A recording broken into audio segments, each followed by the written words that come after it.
How's it been? How's the whole experience been? It's been cool. I'm totally stoked for tomorrow because I haven't actually seen anything. I haven't been anywhere near the convention center yet or any of that. So tomorrow I get to check some of that out. That'll be fun. Anticipation. Yeah. You can totally geek out for like massive Game of Thrones fans. And, check some more of that. That'll be fun. I saw Jon Snow at the airport. That's a commitment because, Jesus, that's a really hot costume to be in if you're going to be in it all day. The full crazy fur boots and just everything, the whole nice watch number. And then I realized it wasn't even a guy, it was a gal. And she had the full beard glued on and everything too. Wow.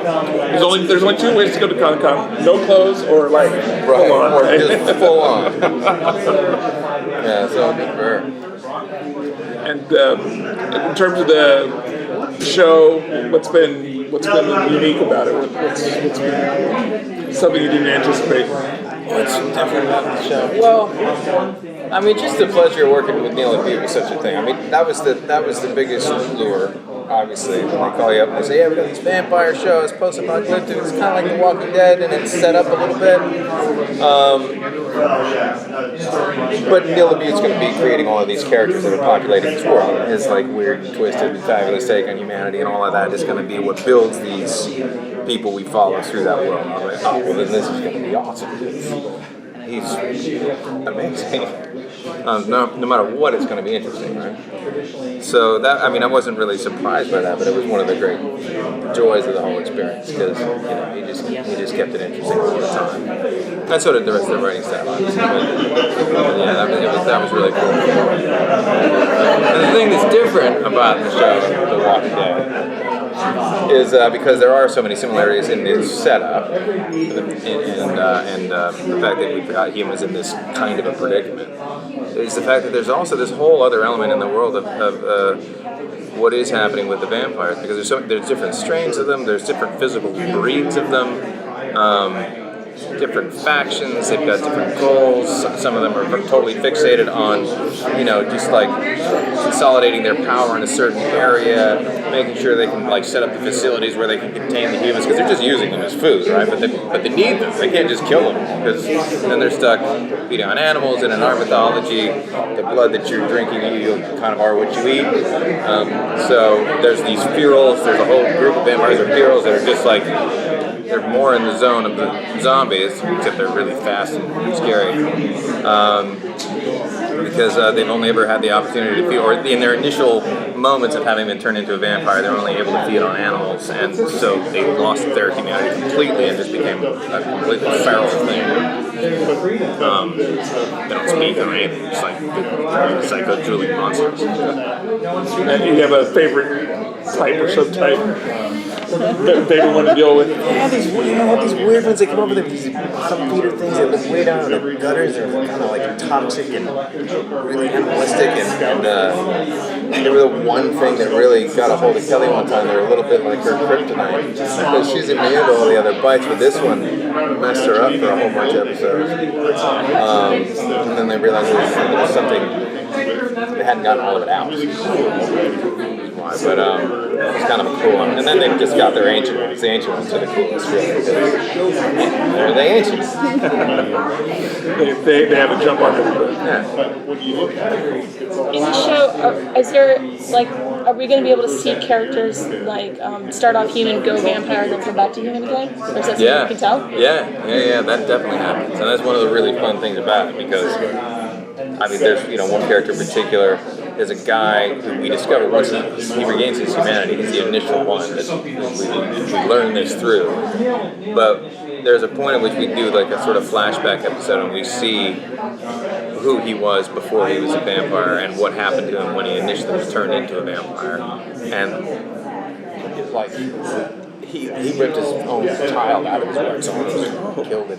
I mean, her. It's insane. And he didn't give a shit. He was a vampire because all of that kind of human emotion, all of the sense of guilt and pain is gone. And but then when he regains his humanity, it all comes crushing back, and he's got to actually deal with that and live with that. So it makes for some cool drama, some of that for sure. So they just become like sociopaths when they turn into vampires in a sense. Well, but it's different person to person because there's particular personality types. There's people with certain fixations or the will to resist certain elements of that, or that's so driving for them that they still kind of have this thread of their former humanity. But your emotional pain is gone, and like even he talks about like trying to feel it and like couldn't feel anything except hunger, except that like driving hunger. Yeah, there's like a part of him that longs to have it back because he can barely live with the pain now. Yeah, we're loving these. We won't call them spoilers for plot points. We're loving it. Right on. Is there anything else in terms of what the viewer's going to get hit with when they sit down and watch those first few episodes? I just think they're going to be really stoked because I think they're going to be surprised by this version of that world. You know, you're always going to have these very specific expectations. You're like, okay, it's kind of like it's an apocalyptic show, or okay, it's a vampire show, it's going to be like this or that or the other thing. And I think they do a really good job, especially in the first 2, 3, 4 episodes where we're, discovering our world. They keep flipping it on its head. They keep turning it on its head, and they keep delivering, these surprises, these sort of the opposite of what you're expecting a lot of the time. And even just the tone of the show, like there's this awesome opening shot in the show that they open with a bang. There's a big action sequence up the top that we enter our world in. But really, to me, the opening shot is right after that little trailer they showed where vampires come in and she gets big, she wakes up, kicks a bunch of ass, then we go to Van Helsing. Right after that, there's this long, slow pullback, and they're like, yeah, so 36 hours earlier, this is where we were. And it's so counterpoint to that. It's kind of this groovy, oldie-timey kind of Fallout 3 music playing. And it's this incredibly long, slow shot. You start to hear this voiceover, someone's talking, you discover it's me talking, and we start to reveal our world. But Michael Nankin, who directed that, did such a cool job with it because just the tone of the show, the whole vibe, all of a sudden you're like, oh, what is this? What is this show that we're in now? It's not just like rock'em sock'em action, and it's not, kids goofing around. It's really intriguing to me. It's really intriguing. It's really fun. I think people are going to be stoked. So season 1 deals with everything that's going on in this world and the change in the apocalypse. Is there any looking back pre that time? How the vampires came into their history? There's a full-on, that's something I've been asking about. I want to see how much of that they're going to do. Some of that is discussed. I haven't seen the episode where there's any actual visual flashback time spent in oldie-timey vampire world, but I would be stoked for them to do that, that's for sure. Is there an element of mysticism or supernatural with this beyond, or is it more like a medical kind of condition that the vampires are going through?